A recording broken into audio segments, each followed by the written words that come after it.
ఈలోపే చంటి ఫోటో ఏమైందిరా అని చెప్పేసి కేశవ్ అడుగుతూ ఉంటాడు. వచ్చినానయ్య గారు అని చెప్పేసి చంటి అయితే ఒక పేపర్ తీసుకొని అందులో పెద్ద ఫోటో పెట్టుకొని వస్తూ ఉంటాడు. చంటి అక్కడ రాగానే అక్కడ పెట్టి ఎక్కడికి తీసుకెళ్లారా, అసలు ఫోటో ఏం చేసావు అని చెప్పినప్పుడు బాగంటే ఒక 2 నిమిషాలు ఎండలు మండిపోతున్నాయి అని చెప్పేసి అని చంటి ఆగుతాడు ఫోటో అక్కడ పెట్టి.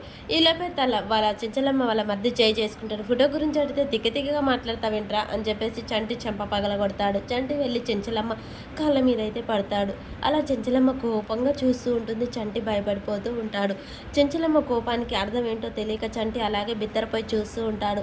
ఇక చెంచలమ్మ కూడా ఫోటో ఏది అని చెప్పేసి చంటి మీద చేయి చేసుకోబోతూ ఉంటుంది. ఈలోపే వాళ్ళ చెంచలమ్మ వాళ్ళ మరిది ఫోటో మీద క్లాత్ తీసేయగానే చంటి అక్కడ వాళ్ళ కొడుకు కార్తికేయ ఫోటో ఉంటుంది. అక్కడ ఐ లవ్ యూ అని రాసి అమ్మ అని ఉంటుంది ఆర్ట్ షేప్ వేసి.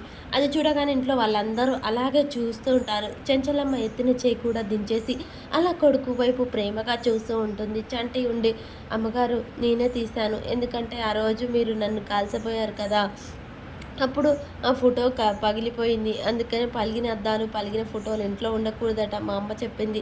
మీకు అరిష్టం జరగకూడదని, మీకు చెప్తే తీసుకెళ్ళనివ్వరని చెప్పకుండా తీసుకెళ్ళి అక్కడ అబ్బాయి గారికి మీరెంత ఇష్టమో మీకు కూడా అబ్బాయి గారు అంటే అంతే ఇష్టం. అందుకే అక్కడ ఆటుబొమ్మలేసి అందులో మీ అమ్మ అనే పేరు రాశాను అని చెప్పేసి అనగానే చెంచలమ్మ జరిగిన విషయం గుర్తు చేసుకుంటూ ఉంటుంది.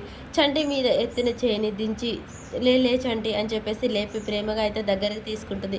ఇక చెంచలమ్మ మనసుకు దగ్గరైన చంటి